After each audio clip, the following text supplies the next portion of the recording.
Just sign up for your $1 a month trial today at shopify.com/anxiousachiever. That's shopify.com/anxiousachiever.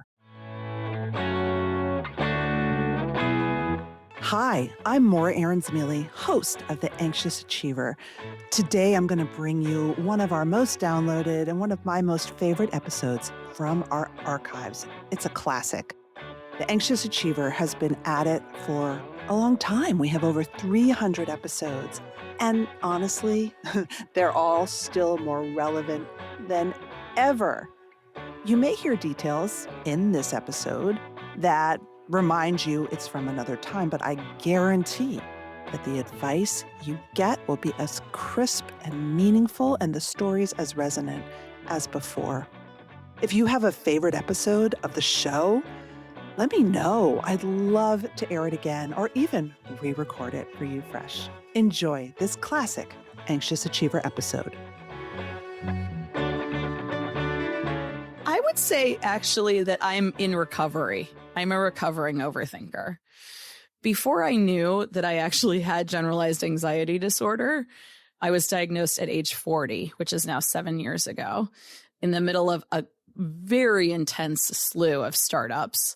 But before that, I would proudly describe myself as an overthinker on social media. Was it because I thought it made me smart? I don't know. I just know that I spent a lot of time thinking about things and rehashing, and I didn't understand that that was something that I should work on. How do you know you're recovering? I think it is one of those things like all recovery where you're sort of always in the state of recovering. So for me, it's more about noticing now that I'm tuned in, now that I've been given this knowledge, that I've been told like, hey, your physical symptoms are connected to what's going on emotionally and what's going on with your thinking.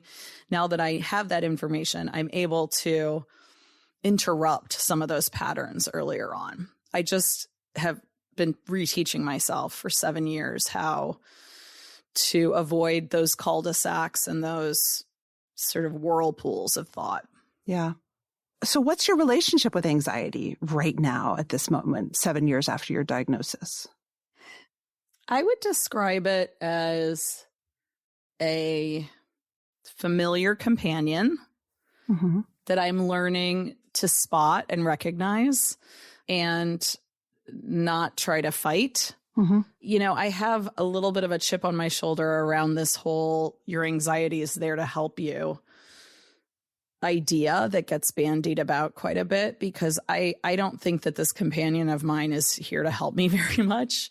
I think it's just a sort of biological fact that I was born with and that I am always working to live in harmony with as best I can.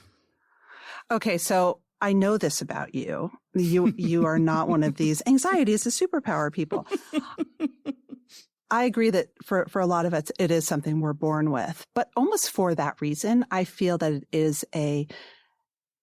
it's both data and a gift that we can tap into the same way that we might tap into one of our other gifts. Like we happen to have a good sense of humor or we're good at math. Yeah. You know, anxiety itself is neither good nor bad.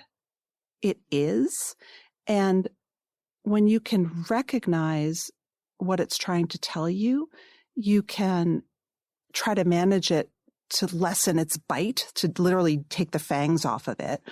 Or you can be like, why is this beating making me super anxious? And then hopefully decide what to do. I wonder, I was just talking to someone about this idea of sort of the emotional continuum. And I feel like nervousness and sort of those smaller emotions that feed into anxiety are different than anxiety, but I also don't want to get overly pedantic about it. Like, yes, the companion is here. It's in my life. It shows up and it's probably pointing at something, but sometimes it's not. Like, I'm not sure my fixation on whether our garbage is getting taken away every Monday morning is like helping me in any way, but it's certainly constant.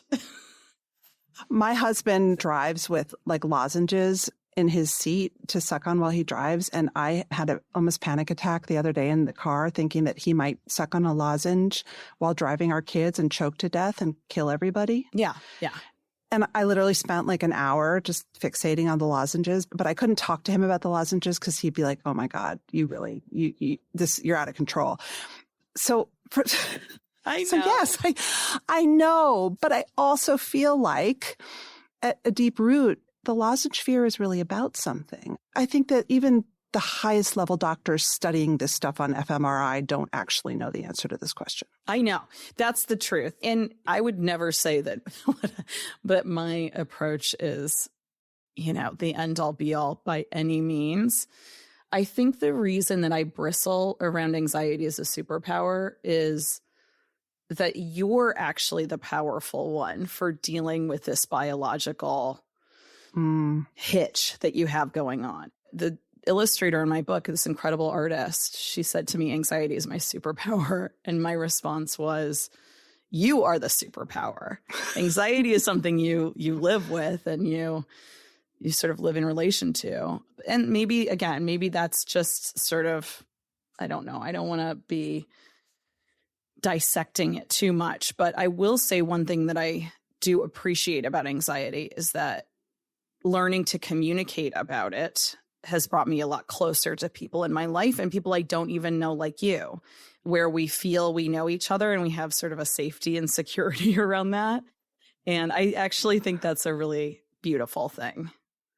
I do too. I love that for anxiety. So Meredith, tell us about your job. Tell us about your career. You've had a storied career. What do you do now every day for work? I've had such an amazing, unexpected career. Right now, my job is chief of staff of Pinterest's Innovation Lab. And it has been quite a journey to understand my deeper skill set and how best to use it. Mm-hmm. As chief of staff, I get to work with some of the most incredible engineers and designers to build new products, many of which are grounded in the idea of creative play and definitely have emotional well-being undertones as well. And I do everything. I mean, everyone on the team kind of does everything. So I write the content. For example, working on Pinterest TV, I helped find and build a team that would run Pinterest TV with a new skill set for Pinterest of producers and just incredible new ideas and exploring them and bringing them to life with a small, passionate team of experienced people who want to be hands-on. So that's something that I really appreciate, that at this stage in my career, 15 years in, I can still be making stuff and be very hands-on with the products that we're creating. And there are other people who are sort of like that as well, who are interested in really making things. How do you build products with emotional well-being in mind? First of all, that's not something you hear very often from a social media platform. So, I mean, I am completely biased, obviously, but I've been at Pinterest for 3 years. I was brought in by one of the co-founders, and I've worked very closely with the CEO for years. And the intent is good. The intent is genuine. In particular, worked with Ben to build a totally free app through a nonprofit he had established called How We Feel that helps people to track their emotions based on the work of Dr. Mark Brackett at the Yale Center for Emotional Intelligence. So you check in, you sort of mark, hey, I'm doing a podcast with Maura. I'm sitting in my house and I'm feeling energized. And over time, you start to see patterns in that behavior. You start to see patterns in those emotions. And just simply the act of tuning in and asking yourself how you feel is itself a strategy. Yep. And then there are 40 strategy videos and 10 Emotion 101 course videos in this app as well. But the goal is to help everyone have access to the information. And that's why it's free. And I'm just so proud and thankful to have gotten to work on that. Do you feel now you're where you were meant to be in your career? I feel like it all makes a lot more sense than it ever has in the past. I don't even know if there's such a thing as meant to be, but if there were, yes, I am. This is a job where I'm able to bring my love of teams and how they work together with my passion and endless curiosity for emotional well-being. Okay, I want you to tell the story because I was listening to that incredible meditation podcast you were on. God, I just found it riveting. Is an amazing podcast. Yeah. Because you were talking about how you were at all these startups and you felt like that's what you should be doing and you were trying to be cool and they were talking to you in Kanye gifts and you were like, what? Yes. And Meredith, like there was a time in your career when you were not so settled and you were like bouncing around the startup landscape in San Francisco. I have this image of you like at like Starbucks and then going to a startup and like being like, and then going back out. It's just the way that you talk about this period in your life where I think you worked for 5 different startups. 5 different ones. Yeah. 5 different startups. You said in a podcast, you said, I learned how to tell people I love data. And people love to hear this for some reason, so that's why I say it. Like, was something you learned in your journey interviewing There is for so 5 much startups? that I learned that people want to hear.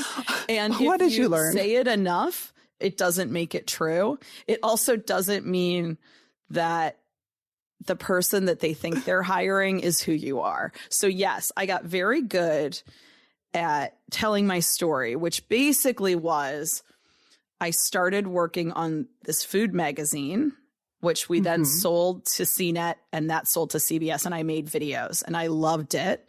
I was a video producer.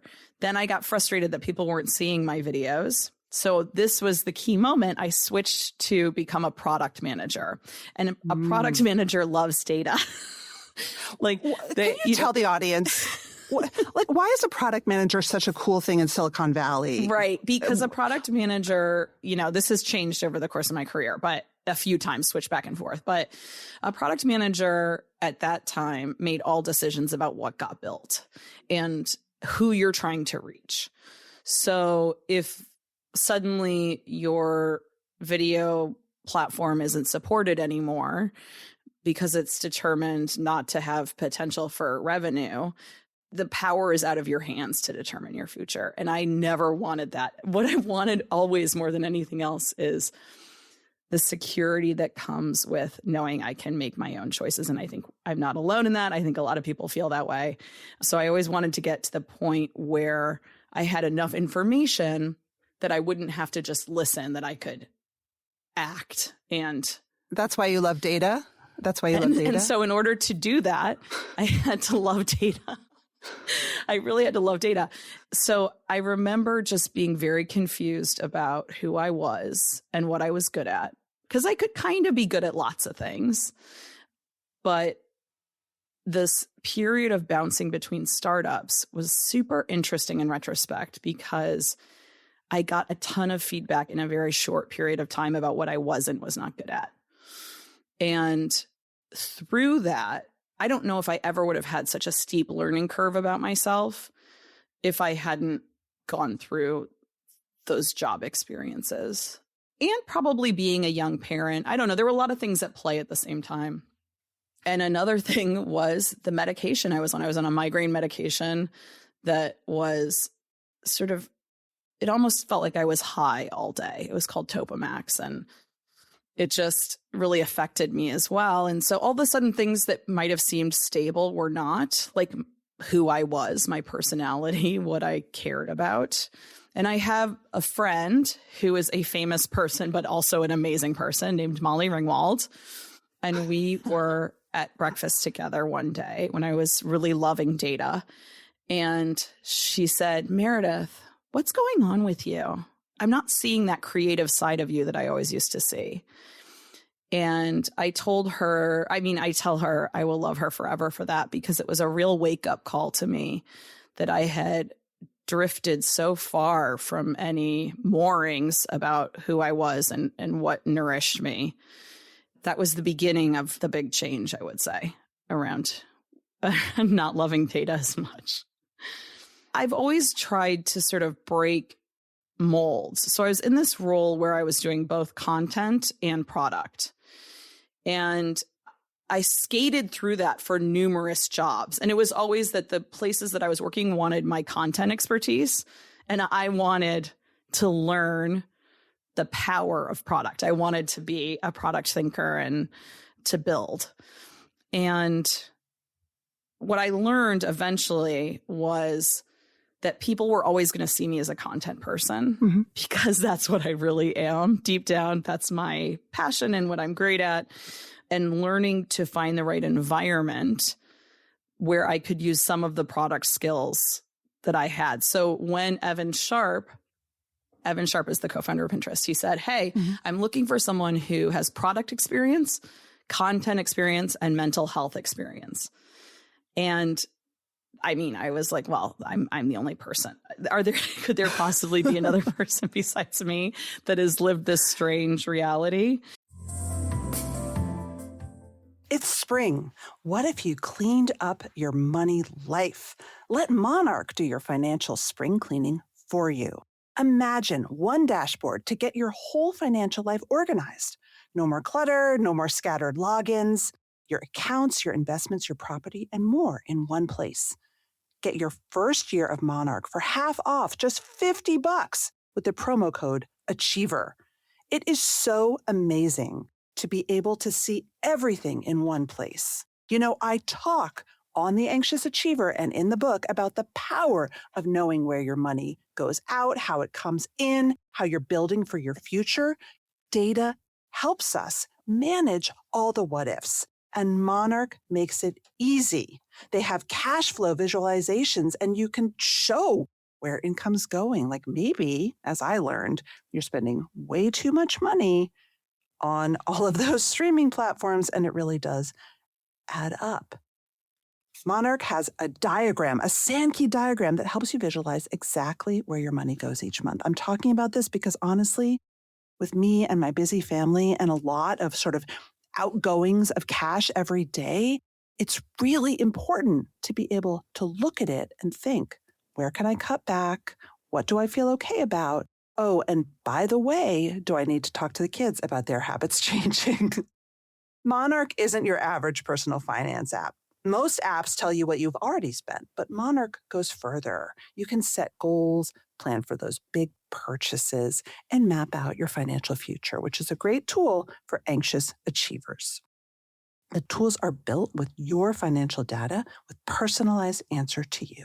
Monarch's AI assistant is like having a financial advisor in your pocket with none of those big fees. You can ask it anything, anytime, like, how has my spending changed lately? Or am I on track to hit my savings goal? Just use code Achiever at monarch.com to get your first year for half off, just $50. That's 50% off your first year at monarch.com with code Achiever, and see your financial life ahead of you.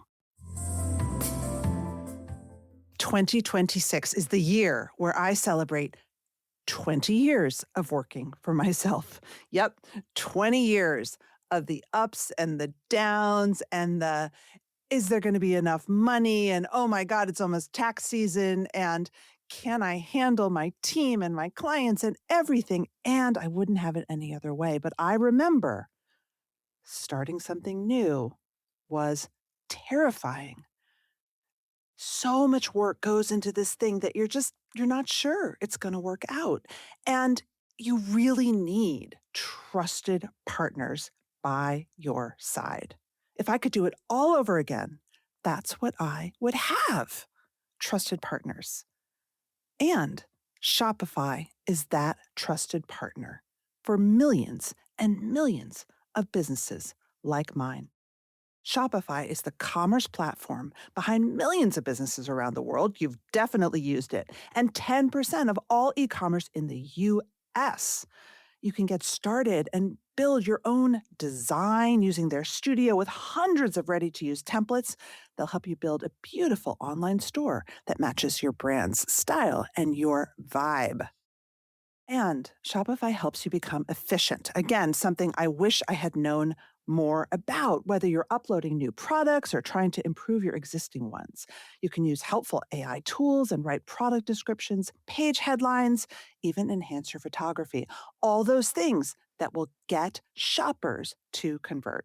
And best yet, Shopify is your commerce expert with world-class expertise in everything from managing your inventory to international shipping to processing returns and beyond. Shopify is always around to share advice with their award-winning 24/7 customer support. And did I mention the iconic purple Shop Pay button used by millions of businesses around the world? It's why Shopify has the best converting checkout on the planet. On the planet, with less carts going abandoned and more sales for you. So trust me, after 20 years, it's time to turn those what ifs into. Sign up for your $1 a month trial today at shopify.com/anxiousachiever. Just go to shopify.com/anxiousachiever, and you can hear your sales go. So one thing that was always really important in my startup experience was I learned how people perceived me and also how to surprise them. So I am a content person, but I also am very tuned into how products work. Mm-hmm. So it was like always understanding that there's sort of a major and minor, like a college degree. Wow. So going deep into not knowing who you are, that is a very confusing state to be in. I'm sure many other people have experienced this as well. There was sort of a derealization quality to it. And again, I had been on this migraine medicine that had like sort of confused things. So I joined a startup that I was the only woman. I was 10 years older than everyone else. And it was a very bleeding edge technology. It was a suite of keyboard apps before there really was a keyboard in iOS. So these are people sort of building for two versions of iOS out. And I arrived and my computer was sitting at a desk at a WeWork in the Tenderloin. In San Francisco. Yes. And Tenderloin is like this sort of very dirty neighborhood, but it's also seen as cool. And there was a huge sausage restaurant that all the startups would go to across the street called Show Dogs. I remember really well. I was hired at Show Dogs and fired at Show Dogs. So I went in and opened my computer and I looked at everyone around me and I was trying to understand where they were because they were all together on some sort of I was like, is that Hip Camp? It was some sort of DM platform. And I Googled it, Slack. This was Slack in beta. And I found my way onto downloading and installing the software and getting into the space. And as soon as I arrived, it was just like the loudest. It was so quiet in the room. No one was talking. But in this Slack space, it was loud as can be. Like everyone was just like sort of shouting gifs at each other. And, one of the things I was there for was to think about our point of view, the voice and tone. And there were some things that the guys would talk about that I wasn't sure what our stance should be. And one of those in particular was the word hipster. What, like, is this brand hipster or is it not? I was like, I've spent a long time debating the word hipster in my other jobs. And we came to a sort of an understanding of what we meant by it and what do we mean by it here. And so I asked that question on Slack and all of a sudden Kanye gifts just came floating at me like one after the next. And it was like, Kanye doesn't ask questions about hipster. Kanye doesn't care. Be like Kanye. You know the answer. It was just very like sort of bro culture-y. So I tried to love data and I tried to love Kanye. I would listen to Kanye and try to get into this mindset. And yeah, it was insanity. It was insanity. Like I would never be in that situation now. If somebody were throwing a bunch of gifts at me, I would like go over and talk to them immediately. So you're in this sort of surreal period of your life where you're on Topamax, which actually I was on years ago. It is a very, very sedative. Yes. Thank you for understanding. It's a hard thing to describe to people that haven't experienced it. My husband said I would zone out for minutes at a time, not notice. Lost a ton of weight. I lost like 40 pounds. So I physically looked completely different and I sounded different and I would have short-term memory loss and sometimes I'd lose words and it's pretty disturbing. I think it was disturbing for my husband who finally said you have to get off this. But you had these horrible migraines. I did. You're right. I did. Now, thank goodness, eventually a neurologist said, hey, this is anxiety related as well. I mean, it's a neurological disorder, but like, your system is out of whack, and got me off the Topamax and onto Lexapro. And that helped a lot. So you went to a neurologist for your migraines. Yes. And I had been to her before. This was like my 4th time of seeing her.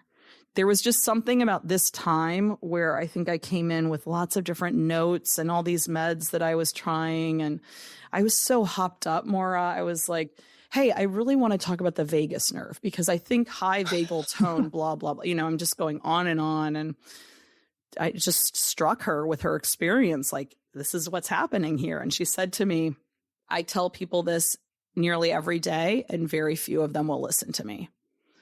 For the most part, they just say you're wrong and leave. Whereas I wanted to know everything that she had to say about this. And I suddenly realized she was right. I mean, the strangest thing about my experience is that I didn't know for 40 years what was happening.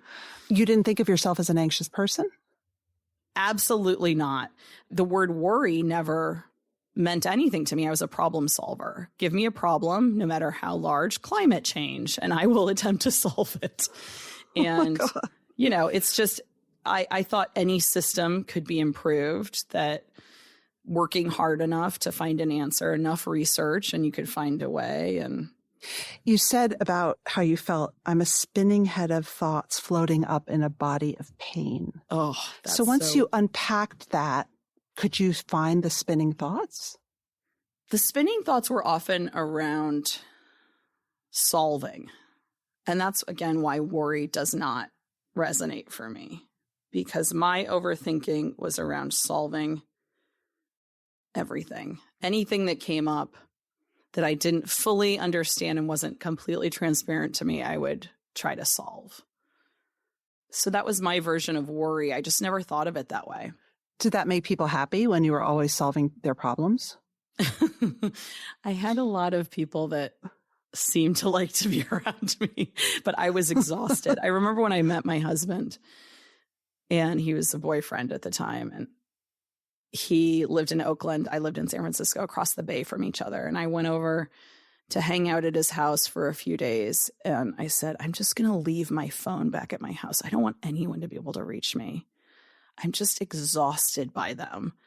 And this was my problem. This was not their problem. It was my problem. I did not have boundaries. I did not understand how to do things less than 100%. And now I talk about energy debt, and I was in massive energy debt all the time back then. So the neurologist told you you had generalized anxiety disorder. You were like, tell me more. I was like, oh my God, you just lifted me off the earth, turned me around and put me back down again. That's really how it felt. It felt like the world is the same, but I'm perceiving it so differently. It felt like I had this sudden door inside of myself opened, and there was a whole new wealth of information. That's what's so hard to, I've talked to very few people who have experienced this, who had this part of themselves they didn't know about that was so intimate. Like, my relationship with anxiety, looking back, it's always been with me, but I didn't know it. I just didn't know it. And I think that has affected me so deeply in how I think about these topics. Like, how could I not have known?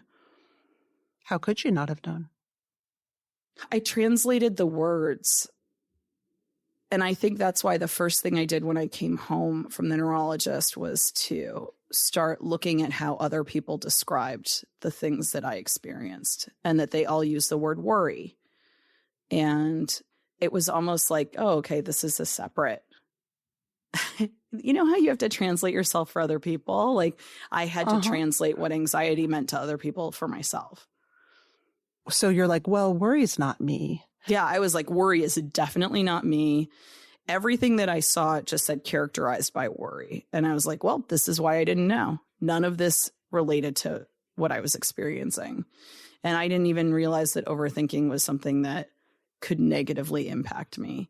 And that's where Beautiful Voyager, the site I work on, was born, from the insight that the way people talk about this and the way they show it visually is often very unappealing.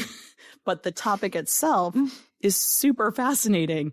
And I had endless amounts of curiosity. I just wanted to learn so much. And the feeling I had around that curiosity was very positive. Like, that's also why I was drawn to Pinterest, because I felt like Pinterest understood design and understood how to reveal things in a more complex way through design. Pinterest is also a great search engine, which I always find fascinating. It's true. Because it helps you find information, but visually, which is so great. I agree. I totally agree. So anxiety needs a product manager, because it's funny. I mean, I grew up, I don't know about you, but of course I grew up in a culture where like everyone was anxious. My whole family was anxious. Everyone was in therapy. So I had a huge vocabulary for anxiety, depression, all this stuff at a very young age. And I knew that anxiety looked like a lot of things in my mom, including not eating, including, not being able to drive sometimes. But I guess I could see that. How, if it's not in your day-to-day lexicon and you encounter anxiety, it could feel like a stranger. And maybe also that the stigma was affecting me in ways I didn't realize. Certainly when I was diagnosed, I felt the opposite of stigma. I was like very embracing of it and very interested and had no qualms about talking about it, as I still do, have no qualms.